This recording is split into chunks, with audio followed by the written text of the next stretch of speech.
ഞാൻ പറയട്ടെ, ഇതെല്ലാം ഇതിൻ്റെ കാര്യങ്ങൾ അറിയാതെ നടത്തുന്ന വാർത്താ പ്രചരണങ്ങളാണ്, തെറ്റായ കാര്യമാണ്.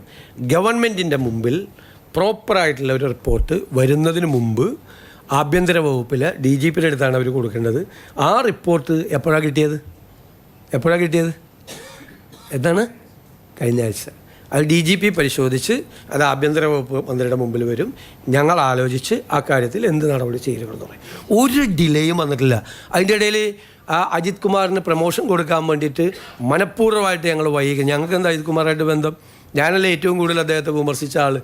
എൻ്റെ പേരും എൻ്റെ പടമൊക്കെ വെച്ചിട്ട് കൊടുക്കുക, അജിത് കുമാറിനെ രക്ഷപ്പെടുത്താൻ വേണ്ടി ഞാൻ ഇറങ്ങിയെന്നൊക്കെ പറഞ്ഞു.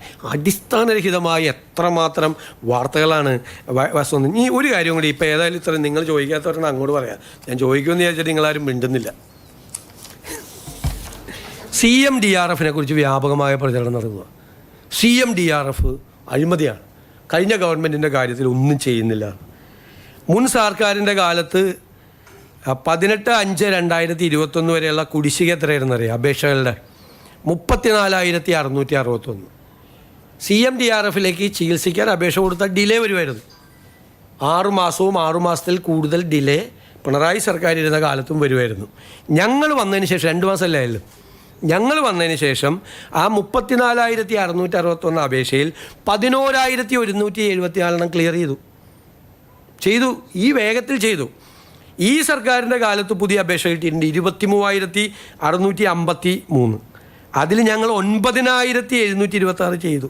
അപ്പോൾ ഏകദേശം 21,000-ഓളം അപേക്ഷകൾ 2 മാസം കൊണ്ട് ഈ ഗവൺമെൻറ് ക്ലിയർ ചെയ്തു. ഞങ്ങൾ വന്നൊന്ന് ഇരുന്നേയുള്ളൂ. എന്നിട്ട് പറയുകയാണ് CMDRF എല്ലാം കെട്ടിക്കിടക്കാമെന്ന് പറഞ്ഞു. കെട്ടിക്കിടന്നിരുന്ന കഴിഞ്ഞ ഗവൺമെൻറ് കാലത്താണ്. ഞാൻ പറഞ്ഞു, എന്തിനാണ് ഇങ്ങനെ ദ്രോഹിക്കുന്നത്?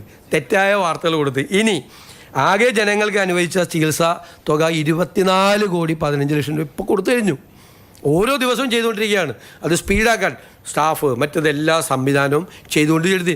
പിന്നെ അടിയന്തരമായിട്ട് ചില കളക്ടർമാർ അല്ലെങ്കിൽ ചില ജനപ്രതിനിധികൾ ശ്രദ്ധയിൽപ്പെടുത്തുന്ന കാര്യത്തിൽ നമുക്ക് അക്ഷയ കേന്ദ്രങ്ങൾ വഴി ഇപ്പോഴും വന്നുകൊണ്ടിരിക്കുകയാണ്. നമ്മൾ ചിലപ്പോൾ പെട്ടെന്ന് ഡിസിഷൻ എടുക്കേണ്ടി വരും ചില കാര്യത്തിൽ.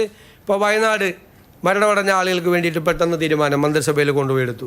ചില തീരുമാനങ്ങൾ, ചില കുഞ്ഞുങ്ങൾക്കൊക്കെ സർജറി, ചില പെട്ടെന്ന് പ്രശ്നം, ആ സർജറി നടത്താൻ പൈസയില്ല, ആ സർജറിയുടെ ഡേറ്റ് ഫിക്സ് ചെയ്തു എന്ന് വരുമ്പോൾ നമുക്ക് ഈ 6 മാസം ഡിലേ ചെയ്ത് കൊടുത്താൽ മതിയാണ്. തീരെ പാവപ്പെട്ടവരായ ചില കേസുകളൊക്കെ റെക്കമെൻഡ് ചെയ്ത് കളക്ടർമാരുടെ അടുത്ത് വരും. അതൊക്കെ നമുക്ക് കൊടുക്കുക. ഇതിലെന്താ അഴിമതി?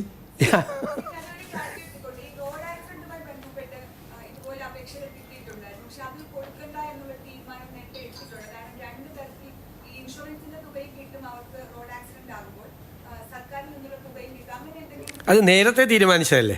നേരത്തെ തീരുമാനിച്ച കുറേ മാനദണ്ഡങ്ങളുണ്ട്. അതൊക്കെ നമ്മൾ പരിശോധിക്കും. നമുക്ക് കാലാനുസൃതമായ മാറ്റങ്ങൾ വരുത്തും.